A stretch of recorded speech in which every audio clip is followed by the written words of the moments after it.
Hello everyone, welcome back to our channel PrepUp. मैं ख्याति सिंह आपका स्वागत करती हूँ हमारे चैनल प्रेपअप पे।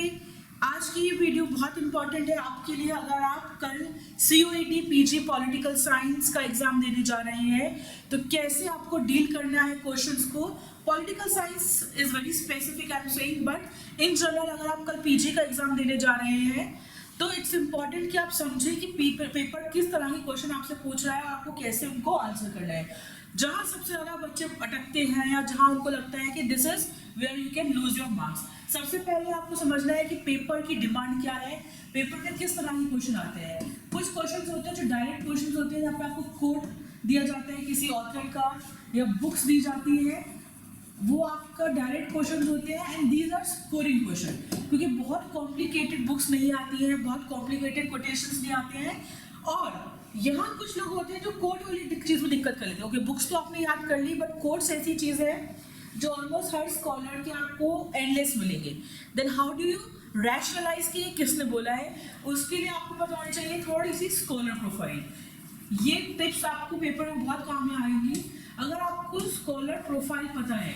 फॉर एग्जाम्पल, अगर मुझे कोई कोटेशन है जो रियलिज्म पे आ गई सपोज, और ऑप्शंस में जो लोग हैं 1 2 3 4, फॉर एग्जाम्पल अगर इसमें एक आदमी आ गया अमर्त्य सेन, एक आ गया मेयरशाइमर, एक आ गया आपका फूको, एक आ गया रॉबर्ट कॉक्स, अगर आपको इस तरह के ऑप्शंस आते हैं तो आपको पता है कि रियलिज्म, अगर आपको नहीं भी पता कि रियलिज्म की डायरेक्ट स्टेटमेंट किसने बोली, बट आपके अगर दिमाग में ऑथर प्रोफाइल है या आप थोड़ा अवेयर है तो आपको पता होगा कि बाकी लोगों ने रियलिज्म की बात नहीं करी, किसी ने डेवलपमेंट फ्रीडम की बात करी है, फूको ने मॉडर्नाइजेशन की बात की है, कॉक्स ने अलग बात की है।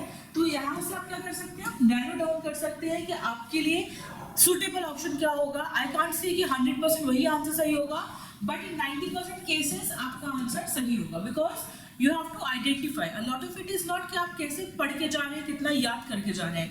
इट इज अबाउट एप्टीट्यूड कि आप कितना पेपर में अटेम्प्ट कर पा रहे हैं based on your overall understanding of the subject. उसके बाद दूसरी तरह का क्वेश्चन जो बहुत बार आता है इज रीजन एंड असर्शन, और ये क्वेश्चन ऑलमोस्ट सब लोग गलत करते हैं। क्यों? क्योंकि उन्हें दोनों सेंटेंस या सही लग रहे होते हैं, दोनों गलत लग रहे होते हैं। तो आपको सबसे पहले इसको स्टेप बाय स्टेप एनालाइज करना है।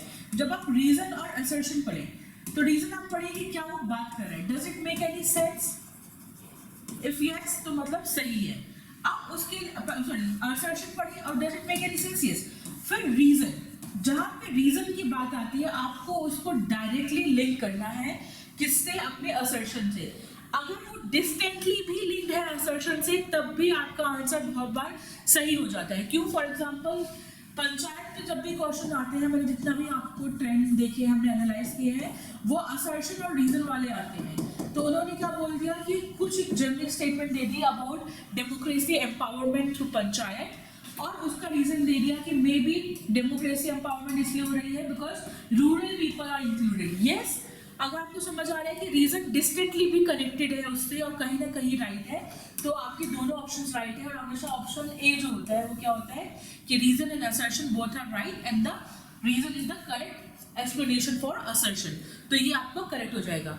लेकिन अगर आपको लगता है कि these two things are totally different from each other, तो आंख बंद करके उसमें जो थर्ड या सी ऑप्शन होता है जो दोनों गलत बताता है उस पर टिक लगा लीजिए। You have to use your aptitude.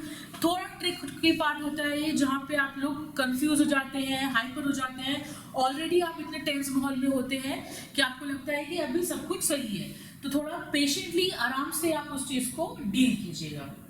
उसके बाद आप क्या आते हैं, match the following. Match the following में आपके पास अगर कोई भी आप एक जानते हैं, उनमें से कोई भी ABCD कोई भी ऑप्शन जानते हैं, तो उसके बेसिस पे तो आप कर ही सकते हैं। बट कभी कभार ऐसा होता है कि आप एक ही ऑप्शन जानते हैं, वो दोनों ही साथ में मैच कर रहे हैं, दो ऑप्शन ऐसे हैं जो उन दोनों ऑप्शन को तो साथ में प्लेस किए हुए हैं, रेस्ट इज नॉट देयर। ऐसे में कैसे डील करें उस चीज से, पहले बाकियों को वाइप आउट कर दीजिए जो ऑप्शन है नहीं, then you have to again go back to the author profile. Author profile बहुत जरूरी है और थोड़ा सा कॉमन सेंस लगाएंगे, देन यू विल अंडरस्टैंड कि उनमें से कौन सा ऑथर उससे डिस्टिंक्टली रिलेट कर सकता है, या आपको लगता है कि आपने कहीं नाम सुना है, तो वहां से आपको थोड़ा सा ट्रिक यूज करके उसको आंसर करना है। The ultimate key to answering any question in exam is not your memory.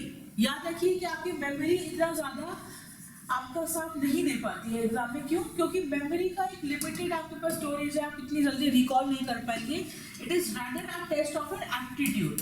आपको क्या चीज़ पर फोकस करना है? अपने एप्टीट्यूड पे, कि आपको ऑन द स्पॉट उस चीज़ का सही मतलब याद आ रहा है, डिस्टेंटली आप चीज़ों को रिलेट कर पा रहे हैं, को रिलेट कर पा रहे हैं, एंड कहीं ना कहीं आप उसको एक सही टारगेट में बिठा पा रहे हैं।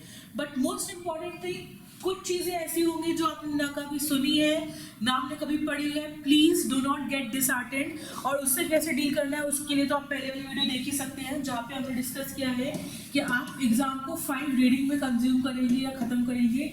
बहुत इंपॉर्टेंट वीडियो है। आई एम रिक्वेस्टिंग यू कि अगर आप एग्जाम से पहले कोई वीडियो देखना चाहिए तो इससे पहले वाली वीडियो होगी, जहाँ पे हमने 5 readings of the exam discuss किया है। उसी पैटर्न पे अगर आप एग्जाम करेंगे आपका पेपर निकल जाएगा। Do not worry, you have studied enough. अपने आप पे इतना कॉन्फिडेंस रखिएगा। और जो क्वेश्चंस आपको नहीं आते हैं, आपको लगता है कि ये तो आपने कभी देखे ही नहीं है, डू नॉट वरी। अगर आपने नहीं देखे हैं, the chances are so high कि वो ऐसा ट्रिक क्वेश्चन या आउट ऑफ रेलिवेंट क्वेश्चन होगा कि जनरली वो सिर्फ इसलिए डाला जाता है ताकि कुछ क्वेश्चन ऑड वन आउट हो, पेपर को एक लिमिट में सेट करने के लिए। उसके लिए आपको पैनिक नहीं होना है। You have to maximise your efforts toward 80 questions. ये आप अपने दिमाग में रखिए कि एनी हाउ आपका जो मैक्सिमम एफर्ट है वो 80 क्वेश्चंस को आंसर करने में होगा। 80 में भी ब्रेकआउट क्या होगा कि अप टू 40% क्वेश्चंस जो होंगे या आपको 40 क्वेश्चंस जो होंगे वो आपको अच्छे से आते होंगे, बहुत मुश्किल क्वेश्चन नहीं होंगे। The rest of the game lies in the 40 questions. इस 40 में से 20 ऐसे होंगे जो आपको 70 to 80% आपको थोड़ा बहुत याद आना होगा, आप कंफ्यूजन में होंगे, दैट यू कैन आंसर। कैसे आंसर करना है मैंने ऑलरेडी पहले वीडियो में बता दिया, आप देख लीजिएगा। एंड द रेस्ट आर 20 जो आपको लेस देन 50% पता होंगे, और इसको भी कैसे डील करना है वी हैव ऑलरेडी डिस्कस। तो ये दोनों आपका जो है पेपर लेआउट है, ऐसे आपको पेपर सॉल्व करना है। जो ये 20 क्वेश्चन है जो बिल्कुल आउट ऑफ नो वेयर है, आपने कभी नहीं सुना है, इसको आपको बॉदर नहीं करना है। ऑल्दो पेपर को ध्यान से देखिएगा, नेगेटिव मार्किंग नहीं होती है, so you have to attempt all the questions.